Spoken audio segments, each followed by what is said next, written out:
serviço público do Brasil. E isso eu não faço. Muito obrigado. Com a palavra a deputada Mariana, Vossa Excelência tem nos termos regimentais 15 minutos. Obrigada, presidente, deputado Rogério Rosso, saudar também nosso relator, o deputado Jovaí.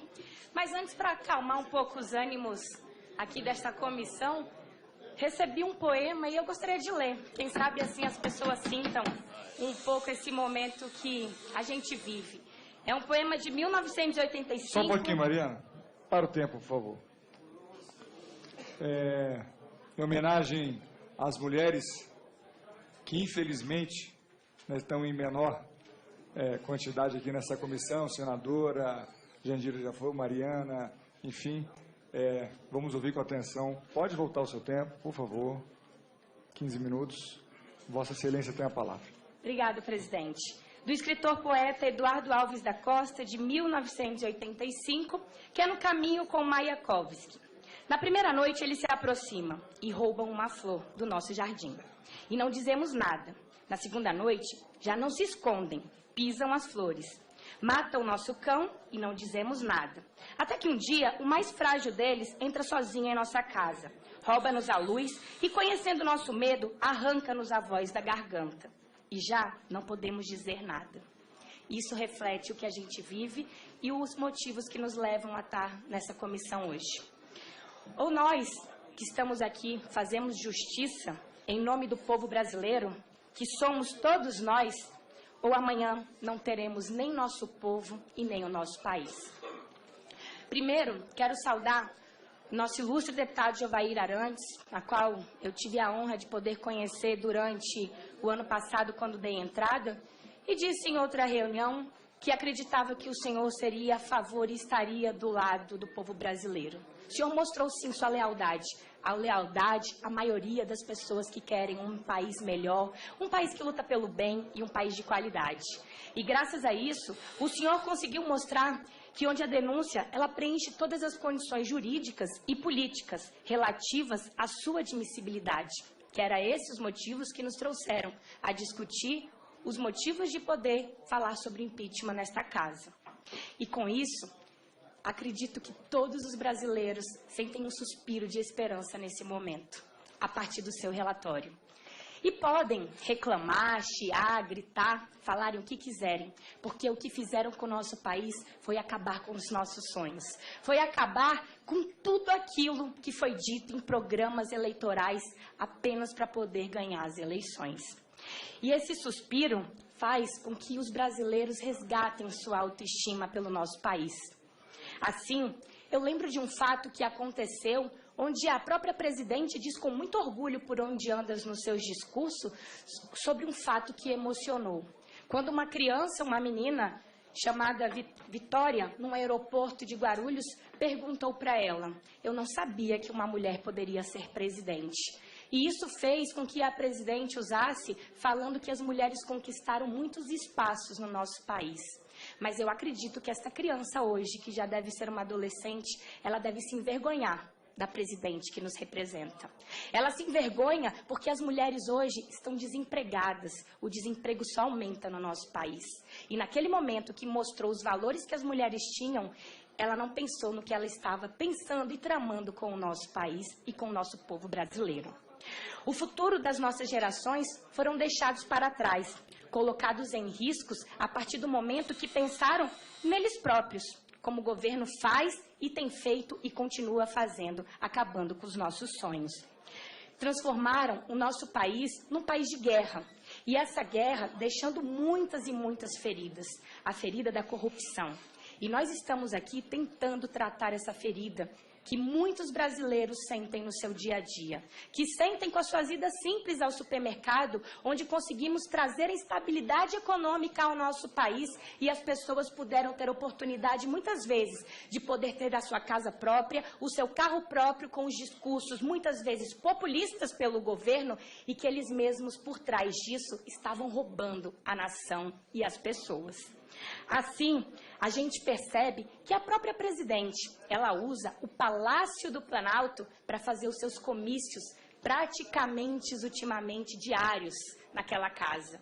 Todos os dias temos notícias e mais notícias sobre novas falas ameaçando a população que é a favor do Brasil.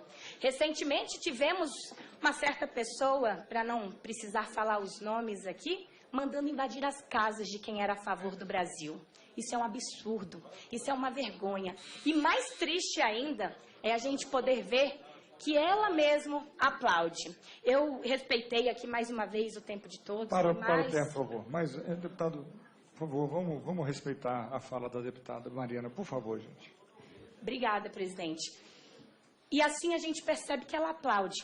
Aplaude achando aquilo maravilhoso e levando os discursos cada vez mais, separando a população como se houvesse. Quem faz isso, eu já disse, é o próprio governo. Ele consegue. E tanto é preocupado com eles e com seus cargos e com as pessoas aliadas que estão ao seu lado, que quiseram dar um ministério ao ex-presidente Lula para poder fazer com que ele tivesse um foro privilegiado. Que vergonha.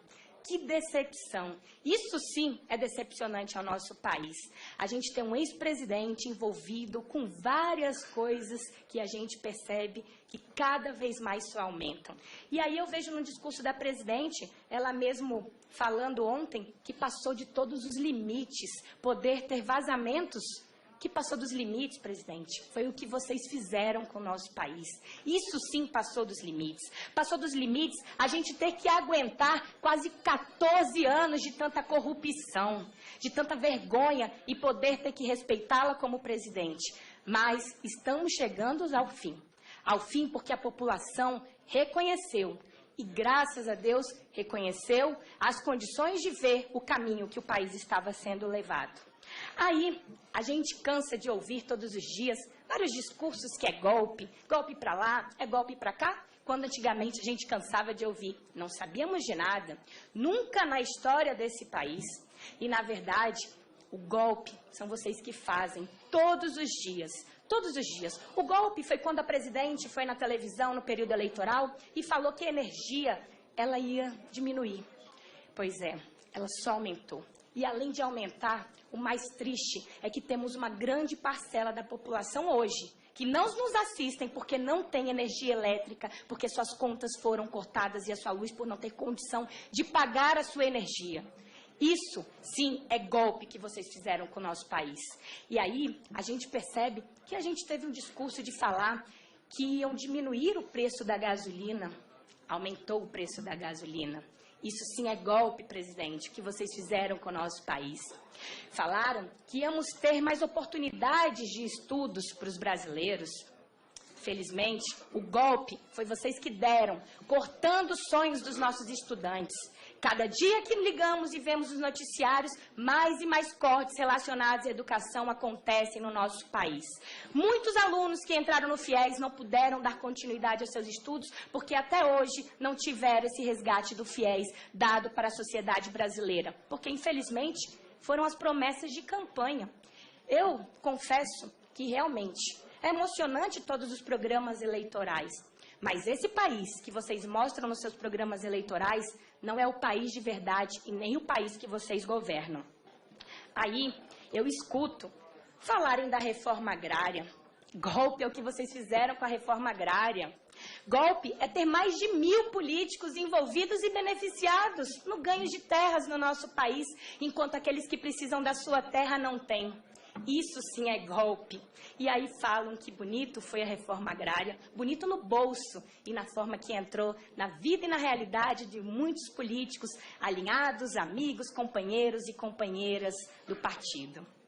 Depois, a gente vê tantas mentiras e o país se afundando. Eu gostaria de perguntar e deixar essa pergunta, principalmente àqueles que defendem tanto esse governo. Em que país vocês estão vivendo? Que realidade que vocês enxergam? Vocês não cruzam com as pessoas no dia a dia? As pessoas não cobram? Vocês não veem nos sinais todos os dias, aumentando o número de pedintes nas ruas, de pessoas precisando de oportunidade de emprego, de pessoas precisando de futuro? De mães com as crianças no colo, pedindo ajuda para poder ter as condições de dar o leite para o seu filho. Isso sim revolta. Em que mundo vocês estão vivendo que vocês não estão conseguindo enxergar o que acontece com o nosso país? Não consigo entender. Essa defesa toda que vocês fazem por esse governo me entristece, porque é apenas pelo apego ao poder.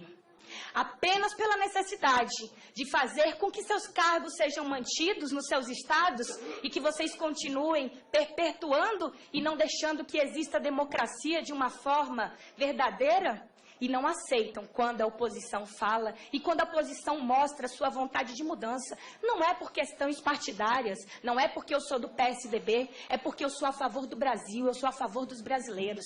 E a partir do momento que pensamos na nação, não podemos estar focados e olhando pelos nossos interesses. Assim, a gente percebe que muitos discutem que é tudo sem fundamento, que é apenas por uma questão de impopularidade da presidente ou por uma questão muito menos de ter um governo ruim? Que absurdo. Não é só isso. É só pegar a Constituição Federal e ver quantas coisas estão aí fora dela.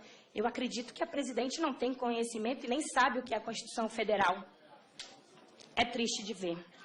Mas aí, quando falam da impopularidade, pensar que uma presidente da República, ela não pode sair às ruas, pois o povo não aplaude, pois ela tem medo do que a população pensa, porque o que a população pensa é reflexo do seu governo. Assim, me entristece poder saber que não temos uma representante que merecemos, não temos uma representante que lute por nossos anseios. E quando eu escuto alguns discursos falarem que se houver esse golpe as pessoas vão para as ruas, que tipo de intimidação é esse? As pessoas realmente têm ido para as ruas a favor de vocês, mas a grande maioria são comissionados, porque o governo tem mais de 30 mil comissionados no nosso país. E muitos deles que vão, muitas vezes é só pela bagunça ou pelo pão com mortadela que vocês dão, e isso realmente é o que nos choca. Respeitei mais uma vez a fala de todos. Assim, eu gostaria de saber o que essa população pensa, o que fazem vocês pensarem a poderem irem para as ruas. Nós tentamos fazer com que este país ele vá para frente, lutando por todas as instituições. E, de repente, eu percebo que há um tipo de intimidação que querem fazer, principalmente a Polícia Federal.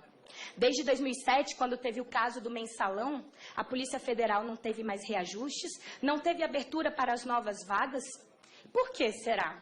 O que será que já pensaram que a Polícia Federal podia prejudicar tanto esse governo?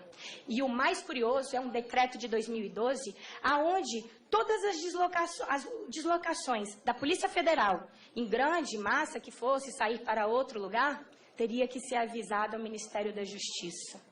Por quê? Fica essa pergunta, muito estranho. Será que já estavam preparando o país para isso? Com tantas críticas à imprensa, fazendo e querendo fazer com que as pessoas não saibam o que acontece no nosso país? Nós temos pressa de resgatar a nossa dignidade, a pressa de resgatar a dignidade do país.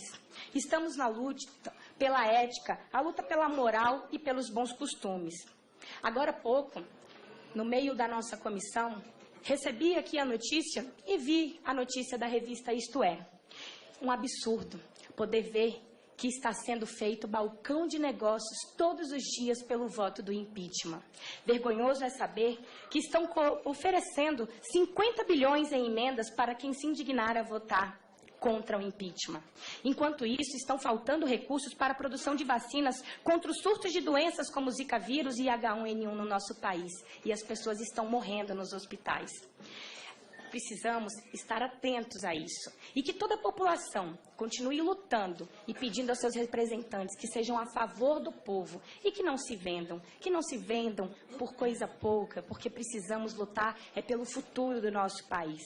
É preciso que os interesses do país ele esteja acima de um grupo pequeno, de licitações, de cargos, de ministérios e de dinheiros como estão sendo distribuídos, envergonhando principalmente o nosso parlamento, porque aqui tem muita gente boa, muita gente do bem, muita gente honesta e muita gente com caráter. Isso a gente tem que deixar bem claro, porque caráter a gente não troca, a gente não vende e a gente não muda. E se esses que estão se vendendo é porque nunca tiveram caráter. Quero dizer a todos os deputados, nós somos os juízes para a decisão do futuro do nosso país. E eu espero que 342 deputados sejam a favor do povo brasileiro, sejam a favor da democracia, sejam a favor de um país que dê saúde, que dê segurança, que dê qualidade de vida e que não faça o que está fazendo, envergonhando, não apenas aqui, mas envergonhando as notícias fora. Estamos cansados todos os dias de saber de mais e mais casos de corrupções envolvendo o Partido dos Trabalhadores. Estou com o povo brasileiro, estou com o nosso relator, deputado Gilvair Arantes, e eu quero agradecer principalmente ao povo de Rondônia, que me deu a oportunidade de poder estar aqui, sendo a voz deles e mostrando o sentimento de cada um que vão às ruas, todas as manifestações para lutar pelo país que queremos e que acreditamos. Deixo aqui o meu apoio e o meu voto a favor do impeachment, a favor do Brasil e a favor dos brasileiros. Muito obrigada, presidente. Obrigado. Antes de passar a palavra para a deputada senadora Benedita,